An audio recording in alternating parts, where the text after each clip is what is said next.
On July 1, 2025, agents from the U.S. Border Patrol's Champlain Station responded to suspicious activity near Moores Forks, New York, close to the Canadian border. They discovered a minivan carrying 7 men, 5 Iranians and 2 Uzbeks, whose presence immediately raised national security concerns. This wasn't a routine stop. It was a targeted response, underscoring the vigilance required along the vast, often overlooked northern border.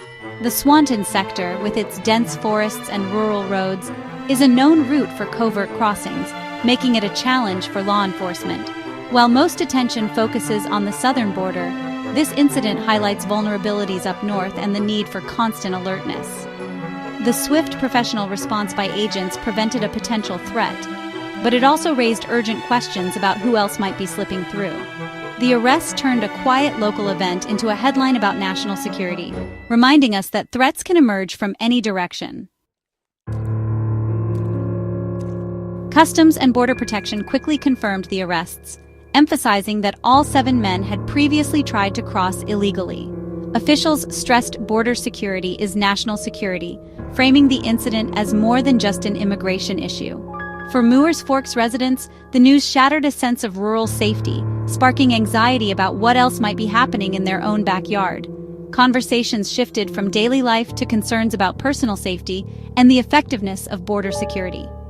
Law enforcement reassured the public, highlighting the successful apprehension as proof of vigilance, but acknowledged the challenges of monitoring such a vast border. The event forced small communities to confront the reality that global tensions can reach even the quietest corners of America. The arrest left locals uneasy, with the front lines of national security suddenly feeling much closer to home.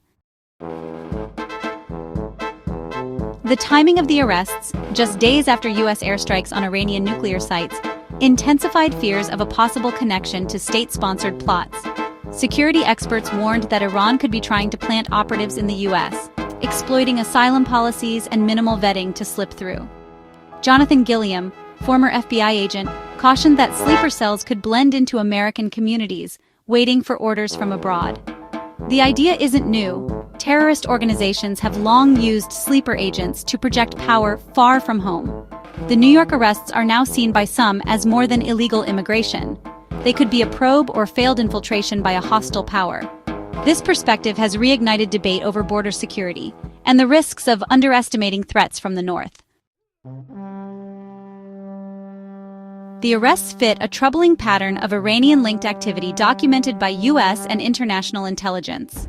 In 2023, the Justice Department foiled an Iranian plot to assassinate a prominent dissident in New York City, showing the regime's reach inside the U.S. Similar incidents have occurred across Europe, with Iranian operatives targeting journalists and dissidents in the UK, Belgium, and beyond. These cases reveal a systematic campaign of aggression, using terrorism and covert operations as tools of foreign policy. The arrest of 5 Iranians at the border now appears as part of this broader strategy, demanding a serious and thorough investigation. The global context makes clear the threat is real and vigilance is essential.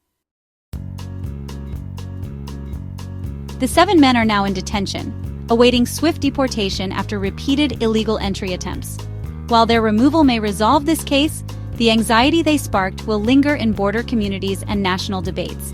The incident shattered the illusion of safety, fueling calls for more resources and tighter security along the northern border. Lawmakers and security experts are using the case to push for tougher policies and better vetting. This single event has become a symbol in the ongoing debate over how to protect the nation from external threats. The capture of these men is a sobering reminder. Vigilance is needed at every border, not just the ones in the headlines.